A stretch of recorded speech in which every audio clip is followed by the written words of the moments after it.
Le sens de mon engagement, c'est comment on crée une vraie majorité progressiste, comment on redonne confiance à ce pays.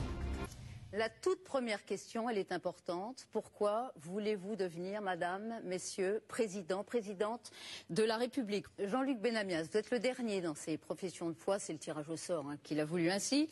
Vous avez été député européen sous l'étiquette des Verts, avant de rejoindre le MoDem de François Bayrou, puis de fonder votre propre parti, le Front démocrate. Pourquoi votre présence ce soir? Bonsoir. Je suis candidat dans cette primaire pour porter une idée forte. C'est l'intérêt général qu'il faut défendre. Défendre l'intérêt général, c'est faire le bilan de ce qui a été inefficace et efficace ces 30 dernières années. Défendre l'intérêt général, c'est inventer des propositions nouvelles et en finir avec notre monarchie républicaine. Défendre l'intérêt général, c'est avoir pour objectif le bien-être de tous. C'est cet objectif et non pas la logique naturelle de l'économie qui doit décider de tout. Défendre l'intérêt général, c'est ne plus supporter que dans notre pays, il y ait 8 millions de pauvres, 6 millions de chômeurs. Défendre l'intérêt général, c'est porter l'idée du revenu universel. Défendre l'intérêt général, c'est se souvenir que dans notre planète, est vivante, qu'elle ne peut pas tout subir, tout supporter sans sérieusement s'abîmer. Et enfin, défendre l'intérêt général, c'est dire que notre démocratie, notre République, une Union européenne renouvelée sont indissociables. Ce socle social, environnemental et fiscal est vital pour notre avenir. Voilà en quelques mots le sens de ma candidature. Merci.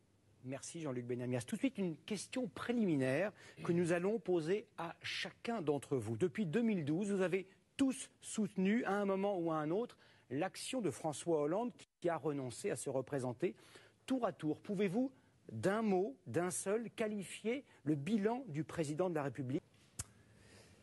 Je trouve que la situation de notre pays n'est pas si mauvaise que cela. Un mot. Quand je regarde Donc, en un mot. un seul mot, vous voulez un seul mot? Oui, un mot. Au sens littéral du terme. Peut mieux faire. Peut mieux faire. Bien. Voilà, on y arrive. Jean-Luc Benamias, vous êtes le seul avec Benoît Hamon autour de ces pupitres à être partisan de ce qu'on appelle le revenu universel que vous portez à 800 € par mois. Les associations qui luttent contre la très grande misère, ATD Quart Monde, le Secours catholique, sont opposées à cette mesure. Elles estiment que si l'État verse un revenu à tout le monde, les entreprises pourraient en profiter pour baisser les salaires. Ce risque est-il réel? J'écoute avec beaucoup d'attention ce que disent les associations qui s'occupent de la pauvreté. On peut parler d'ATD Quart Monde, d'Emmaüs, des Restos du Cœur, Secours catholique, Secours populaire, je m'arrête là, il y en a malheureusement beaucoup trop. C'est elles qui assurent le service public de l'aide à la pauvreté. Je les écoute. Mais la proposition de revenu universel que je fais n'est pas en rapport uniquement avec les 8 millions de chômeurs, les 8 millions de pauvres et les 6 millions de chômeurs. Elle est sur l'ensemble de la société. Et par rapport à cela, je dis que, contrairement à ce que disent certains entre nous ici, pas Benoît, je dis que, d'une part, pour arriver à cela, c'est un mandat ou 2 mandats. C'est progressif. Je dis que je m'adresse non pas, ça peut s'adresser aux pauvres, aux gens qui sont dans la difficulté. Ça s'adresse à l'ensemble de la société. C'est une aide à l'entrepreneuriat. C'est une aide aux jeunes de moins de 30 ans qui n'ont pas forcément envie de vivre comme leurs parents, d'avoir un CDI à jamais, d'avoir la possibilité d'entreprendre. C'est une aide. Je prends un exemple. Dans tous les journaux télévisés, vous l'avez raconté. C'est une aide qui n'est pas conditionnée au fait qu'ils créent un emploi. Condition. Ils font ce qu'ils veulent. Aucune condition. Aucune condition. Aucune condition. Quel que soit leur revenu. Aucune condition. Ceux qui ont des gros revenus, Madame Bettencourt par exemple, le remboursera 10 fois en impôts de toute façon. Donc c'est pas le problème. Ce qu'elle touchera, elle le rendra au centuple. Je prends un exemple. Je sais que la lumière rouge s'allume. Je prends un exemple. Ça veut dire qu'il faut Dans tous vos journaux, vous avez parlé, télévisé, vous avez parlé du revenu des agriculteurs. 35 à 40% des agriculteurs touchent 450 € par mois de revenus. Je dis que je veux garder ces fermes sur le territoire pour l'aménagement du territoire, pour nourrir nos populations. Et je dis que dans ces cas-là, ces fermes ne fermeront pas, car ils auront le revenu universel à côté. Je pourrais prendre d'autres exemples d'artisans, de commerçants et autres. Un tout petit peu remettre les pendules à l'heure. C'est-à-dire qu'il y a des sujets sur lesquels les 7 candidats, 6 candidats et une candidate, sur des sujets comme l'emploi, le pouvoir d'achat, peuvent parler de la même manière. Et déjà, le retard accumulé par ce qu'on appelle les 3 petits candidats, je m'en excuse auprès de mes deux collègues, c'est quand même beaucoup. Je veux dire, il n'y a pas que des sujets annexes. Justement, on allait donner la parole à Sylvia Pinel. Je vous le dis quand même, il n'y a pas ici des candidats qui ont sur la parole sur les grands sujets et d'autres qui parleraient de sujets annexes. Je vous le dis car pendant la campagne et depuis le démarrage de la campagne, ça a été un peu trop souvent le cas. Et je ne revendique rien. Je dis que nous avons autant d'idées à cette tribune que l'ensemble des candidats qui se présentent. Désolé, si on a semblé vous sous-traiter, ça n'était pas du tout le cas. Non, c'est pas une question de sous-traitance, c'est une question de retard. Et tout d'un coup, sur un sujet majeur, le retard est accumulé. Et Monsieur Benamias, il y a un juge de paix absolu ici, qui est le chronomètre. Oui. Donc, j'entends bien. croyez-nous, faites-nous J'entends bien, mais confiance. vous voyez que je ne dis pas ça de manière énervée. Et je laisse Mme Pinel totalement répondre. Et nous reviendrons vous voir dans un coin. Jean-Luc Benamias, on revient vers vous. Quelles sont vos propositions concrètes pour augmenter le pouvoir d'achat? Là, je ne voudrais pas qu'on balaye d'un revers de main l'idée qui est pour moi une des seules idées nouvelles ces 30 dernières années, je dis bien ces 30 dernières années, du revenu universel. J'entends bien les positions. J'entends bien la complexité. Je pense que Benoît le défend à peu près de la même manière que moi, mais on sait bien que c'est complexe. Je pense que Manuel, quand il propose de faire que les allocations soient regroupées, va à peu près dans le même sens. Je dis que pour la relance de la consommation, et moi je suis pour une relance de la consommation sobre, parce que je crois que la croissance à 2, à 3, à 4 ou à 5% dans nos pays occidentaux, c'est terminé. Il faut dire la vérité. D'ailleurs, les Français le savent. Et donc, nos proches européens le savent aussi. Quand vous disiez tout à l'heure que la croissance était relancée, certes, nous sommes à une croissance d'1,4, les différents pays européens sont à 2,2. Je dis que par rapport à cela, le modèle de société dans lequel nous allons rentrer, et ce n'est pas un modèle du non-travail, c'est un modèle d'un autre travail, d'un autre mode d'activité. C'est un modèle où l'État, par le biais du revenu universel, augmente le pouvoir d'achat. L'État est l'Union européenne renouvelée dont je parlais tout à l'heure. L'Union européenne, pour moi, doit engager dans les 5 ans qui viennent 1000 milliards d'euros de produits d'investissement. L'Union européenne n'est pas endettée. La Banque centrale européenne n'est pas endettée. La Banque européenne d'investissement n'est pas endettée. Dans ce cadre-là, il y a de quoi faire par rapport à l'investissement. Je reviens sur ce que dit Mme Pinel, parce que tu as raison. Tu as raison sur les TPE et PME. On promet à chaque présidentielle de s'en occuper. Puis après, on oublie. Parce que le CICE a surtout servi, malheureusement, Manuel, surtout servi aux grandes entreprises. Je ne dis pas que le gouvernement l'a fait exprès, je dis que c'est comme ça. Et je dis que par rapport à cela, nous devons utiliser les moyens d'investissement par rapport à la modernité, par rapport au mode de production, en 3e dimension, par rapport à la robotisation. Jean-Luc Benamias, je finis juste là, aux PME, aux TPE, d'investir dans la modernité. Alors, Jean-Luc Benamias, votre solution pour désengorger les urgences, c'est dans votre programme, c'est la création de dispensaires en ville, ouverts 24 heures sur 24. On y sera soigné gratuitement. Par qui seront dispensés ces soins et où allez-vous trouver des médecins pour soigner ces personnes-là? Alors déjà, j'arrêterai le numerus clausus qui fait que nous manquons de médecins. Mais je pense moi à toutes les professions médicales. Et dans ce cadre-là, vous le voyez aux urgences, ce n'est pas le seul objet de crise aux urgences, mais l'objet là, dernièrement, avec la crise de la grippe, fait qu'il y a trop de gens qui arrivent. Je dis que, alors j'appelle ça dispensaire, mais en monde rural et en quartier difficile, je pourrais appeler ça maison de santé, où je regroupe dans ces maisons de santé, et c'est vrai que cela demande, dans des périodes comme celle-là, des pleins temps, des 24 heures sur 24. Mais je dis qu'il y a une solidarité des équipes médicales. Je dis que par rapport à cela, sur le remboursement, nous ferons comme pour les autres choses. Il y aura remboursement par rapport à ce qui peut être remboursé par la sécurité sociale. Le reste sera pris en charge par les mutuelles. Je tiens, moi... Vous dites comme François Fillon, en quelque sorte. Pardon? Vous dites comme François Fillon. Vous m'excusez, c'est pas... Les mutuelles d'à côté. Je dis exactement l'inverse. Moi, je ne veux pas privatiser la sécurité sociale. Et lui non je plus. Ne suis pas en train de dire que tout le monde passera par des mutuelles privées. Je tiens aux mutuelles mutualistes, celles qui font partie de l'économie sociale. Donc je dis que par rapport à... Je dis pas vraiment, excusez-moi, c'est un peu choquant, mais je dois vous le dire. C'est plus clair comme ça. Oui, c'est mieux, merci.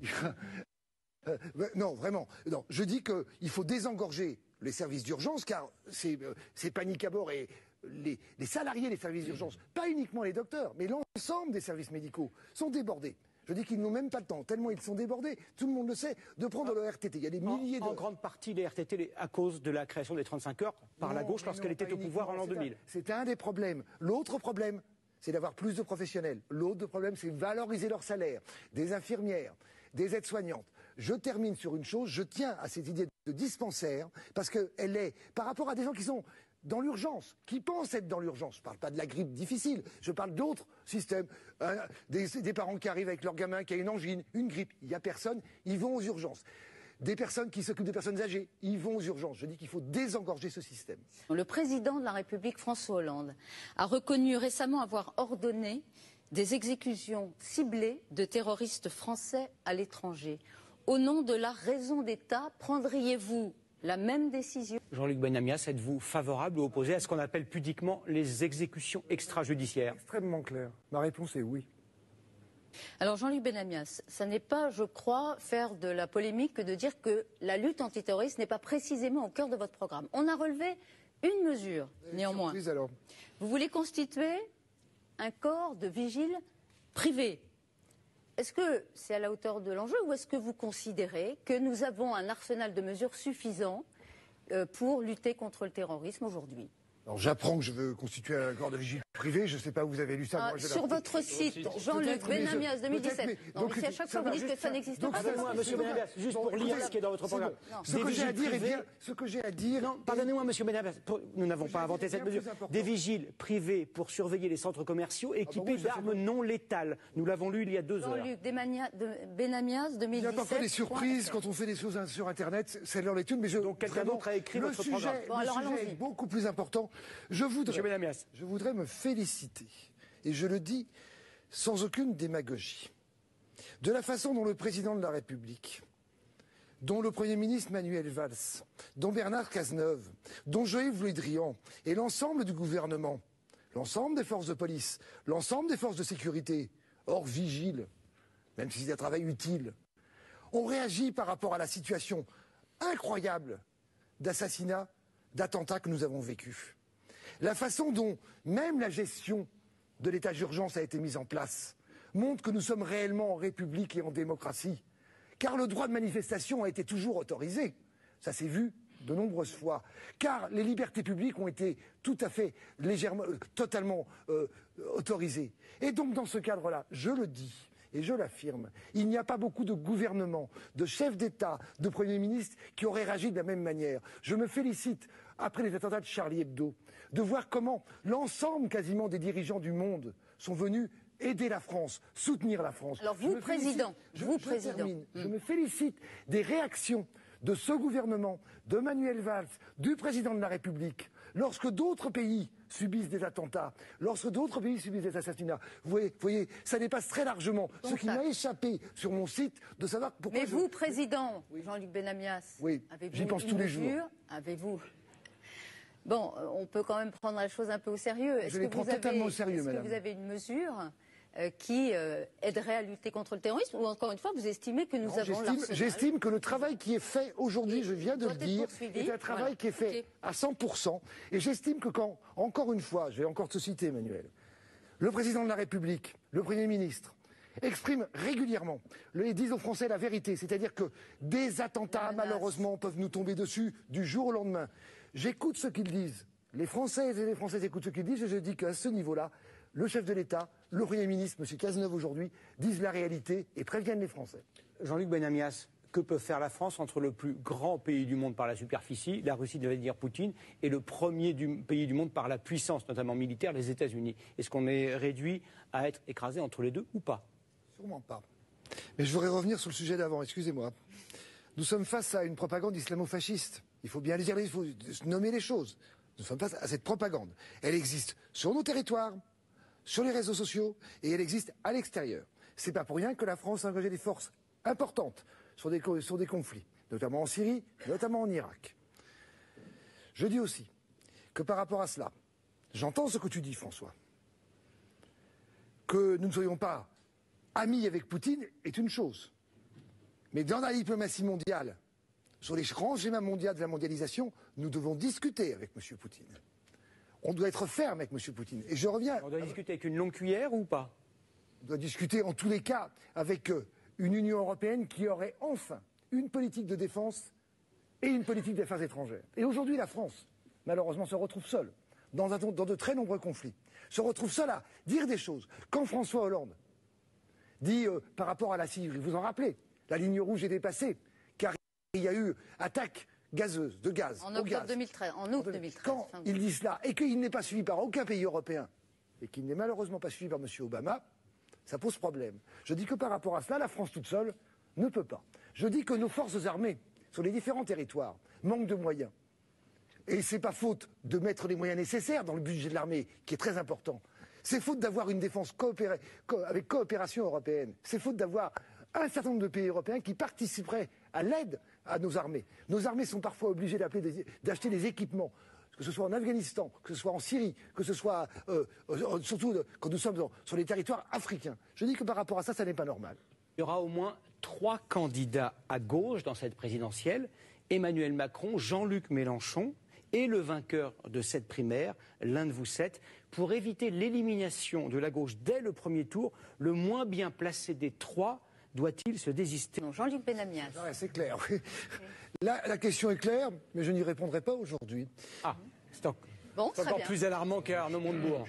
Jean-Luc Benamias, vous n'êtes pas très prolixe dans votre programme sur la lutte contre les ghettos. Attention. Je ne sais pas, vous avez vu mon programme. J'ai écrit un livre, hein, si vous voulez. Tout n'est pas sur Internet. Sur Internet, j'ai pris un exemple, si vous voulez, qui est assez simple. C'est l'exemple de un autre candidat dans la primaire de droite qui avait fait 1000 pages de programme. Ça ne lui a pas tellement réussi. Et donc, j'ai écrit sur mon site, que vous n'arrêtez pas de citer, des éléments de programme, avec quelques lignes. Je n'ai pas rappelé que j'étais pour l'égalité homme-femme. Je n'ai pas rappelé un certain nombre de sujets sur lesquels, évidemment, pour moi, il y a une telle évidence dans mon parcours politique, je n'ai pas tout rappelé. Alors, arrêtez avec parce que j'ai répondu, comme toutes, ici et toutes, à des centaines de questionnaires thématiques sur lesquels concrètement, que feriez-vous, monsieur Benamias? Et je n'ai même pas terminé car il reste 8 jours.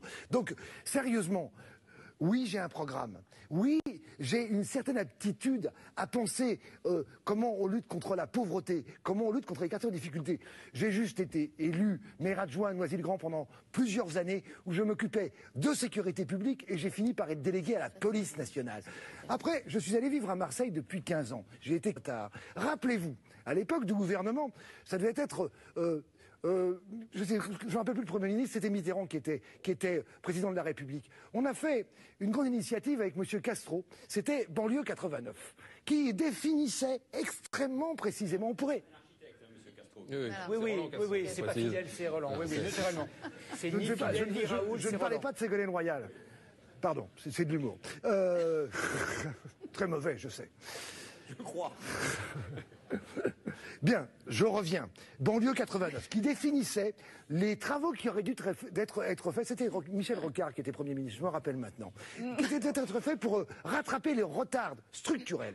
Et les moyens de la France, déjà à l'époque, ne semblaient pas être assez suffisants. Je crois que différents gouvernements, notamment celui qui vient de passer pendant 4 ans maintenant, 4 ans et demi, ont fait quelques efforts. Je pense que les moyens sont à mettre réellement là-dessus. Je dis, par rapport à l'école, puisqu'il s'agit aussi de cela, que la valorisation du métier d'enseignant doit être totale, que nous avons les revenus aujourd'hui chez les instituteurs, institutrices en majorité, chez nos enseignants au collège et au lycée ne sont pas assez valorisés. Je dis que par rapport au collège, qui est pour moi le lieu où il y a le plus de difficultés, le plus d'échecs scolaires, j'ai du retard, hein, je peux y aller encore même un petit peu. Ah non, vous avez de l'avance. Après, c'est fini. Hein. Maintenant, vous avez de l'avance, à force d'avoir du retard. Ça va très bien. Allez-y, monsieur Benamias. Je dis que par rapport au collège, il est nécessaire que dans beaucoup d'endroits, Emmanuel Valls l'a rappelé tout à l'heure, il y ait plus d'enseignants que de classes. Parce que dans une salle, dans une classe, l'enseignant peut s'occuper de 80%, ceux qui suivent, ceux pour qui ça va très bien, puis il y en a 20% qui sont décrochés. Et ces décrocheurs, on doit les suivre beaucoup plus, donc avec un élément en plus, un éducateur en plus ou un enseignant en plus. En début de cette soirée, vous avez chacun à votre tour expliqué les raisons de votre candidature. Je vais vous demander à présent de conclure ce débat. Jean-Luc Benamias. 2 mots sur la proportionnelle. Je pense que notre pays a trop tardé. Nous devons faire des gouvernements de coalition. Et pour faire des gouvernements de coalition, il faut la proportionnelle. Que l'ensemble des grandes formations politiques républicaines soient représentées au Parlement. Et qu'il y ait un débat avant la formation du gouvernement, comme cela existe notamment en Allemagne, où pendant 2 ou 3 mois, on discute, après les programmes qui ont été présentés pendant les élections, on discute de la formation du gouvernement de manière publique. J'en viens maintenant à la conclusion. Je sais ce que certains d'entre vous pensent. Jean-Luc Benamias est un petit candidat. À quoi cela servira-t-il que je vote pour lui? Même si je me reconnais dans des choses qu'il raconte et dans ce qu'il dit. Mais nous sommes 7 petits candidats. Oui. Aucun d'entre nous, on l'a parlé tout à l'heure, même vainqueur de cette primaire, et je le soutiendrai, n'est qualifié automatiquement pour le second tour de la présidentielle. Il faudra, pour y parvenir, trouver le chemin de l'unité. Ça ne va pas être facile. Car aujourd'hui, avec Jean-Luc Mélenchon et Emmanuel Macron, si on ne peut pas gagner eux non plus, ils peuvent nous faire perdre. Nous ne serons pas trop de 7 pour débattre, réfléchir et parvenir à résoudre ce problème pour ne pas laisser la France entre les mains d'une droite ultra-réactionnaire et pire encore, entre les mains de l'extrême droite. Je pense que la proposition que je formule de grande alliance, d'arc progressiste et écologique, digne du Conseil national de la résistance, peut être à même de résoudre ce problème. Choisir de soutenir cette idée, ce n'est pas perdre son vote. Choisir de soutenir cette idée et voter pour moi, c'est voter et défendre l'intérêt général.